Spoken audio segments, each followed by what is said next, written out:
I Good can't hear. morning, 8:55 a.m. Good morning, 8:55 a.m. Good morning. So what is this? Integrity Choices session 11? Yeah. How perfect is that, eh? The court case is yeah, that's great. What we're going to do is schedule something right now, by the way. So your last Integrity Choices session for this round is August 9th, okay? So I just want you to make a note. You're going to say this in today's social sharing video that you got present to this, and you're going to share this as the context. Your homework for August 9th will be one thing, and it's going to be challenging, but it's going to be fun and easy because you got a whole week to do it. You're going to review all your social sharing videos you've done since the beginning of the program, and then on Monday, August 16th, we're having, it's not a bonus session. It kind of is. It's on Monday, August 16th. The entire thing is me asking you questions and you sharing with me the journey, right? And you might even have some clips that, in fact, it'll be, your homework will be to just make a note of any particular clip that stands out that should be used as inserted somewhere. Like this is going to be like a big commercial in a sense, right? Like here's what happened. Like Savita's going to explain or show people, this is what happened on week 1, right? Here's what happened on week 3. And you're taking or you're just telling the story like that, right? And you're just why? Because by August 12th, we've won the case. So that means you can't really, make your social sharing video on the 9th, next Monday, the end. It just makes no sense. It's so freaking incomplete. It's unbelievable. Yeah. Right. So the only thing we could do is add an extra week, a 13th week, and say it's for this purpose. And then, so how do I say this as a program? Thank God we're recording because we're going to make everybody do this. Right. Is that it's for the purposes of them acknowledging their growth and practicing communicating, telling a story of what just happened for you in 12 weeks in a way that's enrolling. You say that in a way that's enrolling. As if this was your program you were selling, you tell them. As if this was your program you were selling. Like to a friend, like a close friend, where you're being really intimate on the real shit you were dealing with and allowing us to use certain clips of your 12 clips in this reel, this commercial reel we're creating with you, Wanda. We're creating with you, Jackie. If you want her in the program, I think we could get her to pay for it. So I'm not eager to get her into for free, honestly. If anything, a barter for accounting services, to both of us. So that saves us some pretty good money because I don't ever want to deal with Dino again. Yeah. Not that we're going now that we're going legit. Oh, for sure. Yeah. So yeah, isn't that great? And then what's going to happen now is we're going to start Integrity Choices the way we often do, right? The way we often do, especially when something is like, I can tell your vibration is really, really good right now because you're rested, but still just to play it safe, because this is a well-being day. And I listen to Abraham Hicks like every day, right? And you don't really as a process. So I picked one out for you for today. So I'm going to put it on the screen and we'll start with that. You'll do a social sharing video and you're going to share whatever you want to share as part 1 of your social sharing video, including the context, right? What I just told you. In fact, would you like to no, let's do the Abraham and then you're going to share, here's what happened so far, right? And you're going to share the context of why what you're going to be doing as a commercial marketing process, because people are going to love this, right? And basically it's like when you take someone on, right? They have to, Wanda has to listen to this social sharing video. Every client does, right? If, for this, if it's, you're charging on a beta launch kind of way, right? Everyone has to. And so you're going to tell them right now what the process is. That's your homework. It's going to be part of your homework for the last week, which is interesting. It has nothing to do with this week, but because the download came now, it has to be expressed now. Yeah, yeah. Um, yeah, you just gave me an idea, possibly a creative one, while I'm, in the midst of doing this. So after we won the case, I'm gonna be like so, peaceful, right?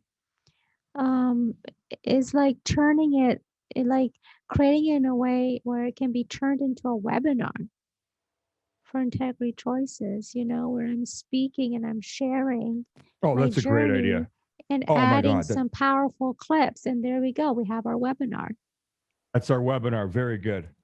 right? So, yeah, sharing the journey and the story. In the target market, is people, are you dealing with some kind of real major interruption, like that's embarrassing to talk about? Well, I'm going to talk about what I've just been dealing with in hopes for you to understand that, you know, there's no embarrassment once you get to the other side. Hmm. Right. Hmm. And so I want to share my story and what I was dealing with, because being embarrassed is worth it because I care about making a difference, something like that. Yeah. Okay. So here we go. Right. Yeah. Oh, unless there's any final words you want to say. No. Okay, Are you cool. going to play it from the beginning? Yeah. Almost. No, I know where I'm going. Oh, okay. Is it wrong?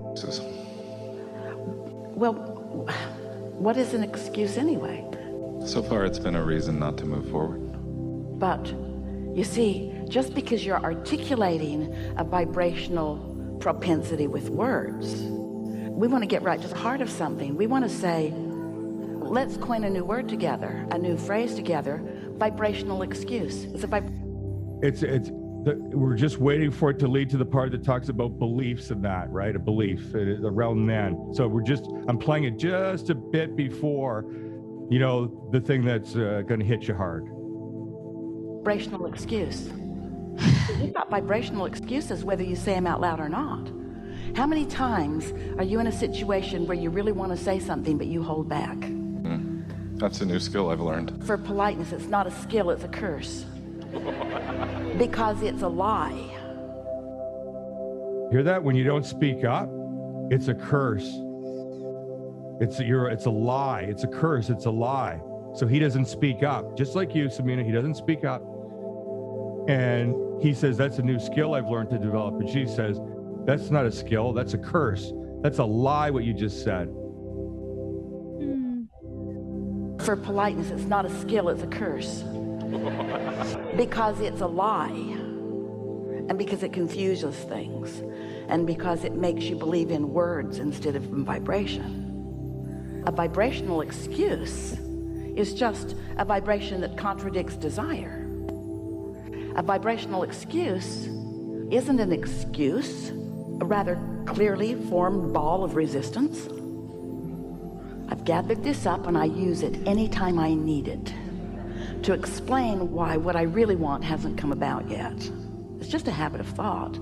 So just diffuse it. A belief is just a thought I continue to think. But be nice to yourself when you say that. A belief is just a thought that the law of attraction continues to bring to me, because the law of attraction, bugger that it is responding to my vibration. In other words, law of attraction is the reason that beliefs continue to be perpetuated. So you have to start at some general place where it's easier to let go of the pieces that don't fit. Do you know a specific excuse is much more problematic than a general one? Because a general excuse is younger. It's newer. It doesn't have the momentum. So the difference between specific and general, let's start it the other way. The difference between general and specific is that the more specific you are, the more momentum there is, because it took more attention to cause the specifics and the momentum. Does that make sense?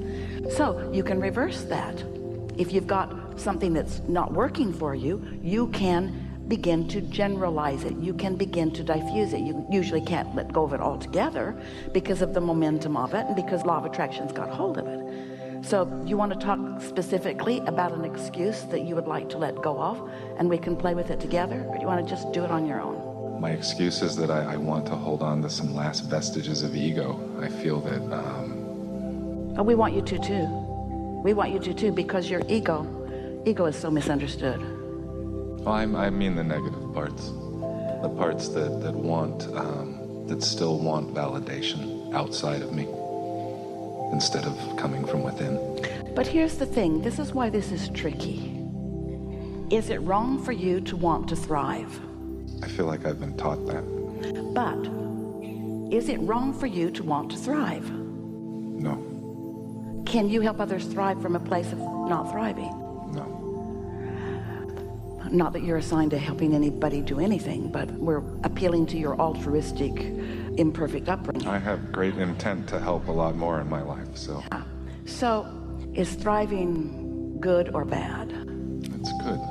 Let's say you tune. Life has caused you, and even the life you lived before you got here, to create a vibrational reality that is full of manifestational potential. And your inner being is there in the midst of that, focused only upon that, and attracting on your behalf to that. That's your calling. That's your inner being rooting for your thriving in every aspect. And when you deny it, because someone who wasn't thriving didn't understand what thriving really is, and so they made excuses about the benefits of not thriving, and you bought into that.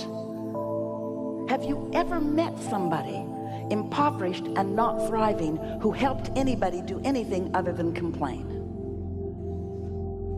So here's your inner being over here, thriving and thriving on your behalf, having gathered all the cooperative components to you, and you denying, you don't let yourself go there because everybody else hasn't already gone to their point of thriving.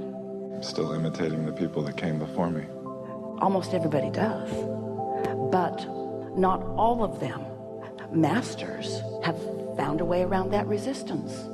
Thrivers have found a way around that resistance. Joyful people have found a way around that resistance. But what is required is you have to let go of what others think, because they don't know. They couldn't possibly understand your point of attraction.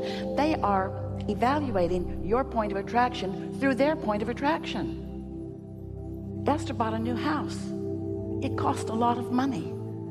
Much of the world would be critical of her living in a house that costs that much money. So she doesn't invite them to live with her.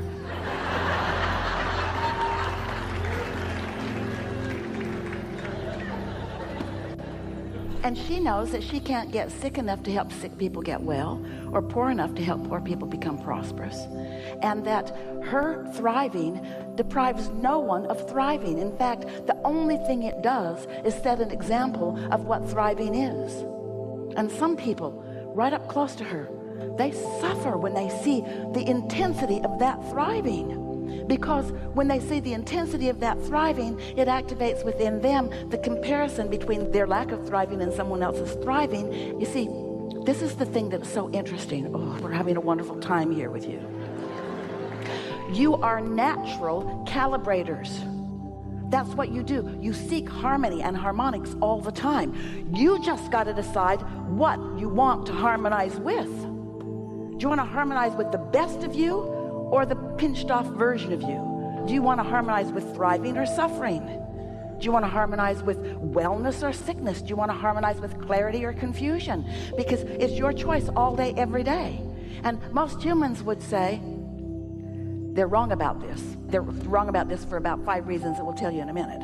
They're wrong about this because most people tend to harmonize with lack of thriving because it's altruistic. They think it is more spiritual. It's not either one of those. They think that it's better for humanity. It really isn't. But they do it because they care what others think, and they meet up with more people that harmonize with them over complaining about what's wrong than who harmonize with them over basking in what is going well. Now, what's wrong with all of that, when we say most people, is that there is so much more thriving and so much more well-being out there in the world. Just the fact that your sun comes up every morning, puts your thriving into a category that clearly wipes out every single thing that you think is going wrong today. Your news outlets go all around the world looking for trouble spots and pinpointing them and highlighting them and amplifying them, and then bring them into your living rooms as if they are anything but that much of a blip in the scheme of things. If the true lack of thriving were indicated on your television screen as you're watching some news report, or as you're watching television, let's say you're watching television all day long, you never turn it off, you're just watching it, and at some point during the day there's a zzz, like a zzz. What was that? Well, that was the representation of all the not well-being on the planet today, in comparison with the other 24 hours of perfect broadcasting of beautiful things, you see. And so you are like most people. You have let conscientious, well-meaning people that are trying to evaluate what's up with life based upon their observation of manifestations only, who have made every decision about their future based upon what is, so that their future ekes out minuscule improvements, because what is so rampant in their vibration that they can barely let it go. So every day is a new day, different faces, different places, just the same old stuff, because you keep observing what is instead of letting what is be the bouncing off place for who you really are and what you really want.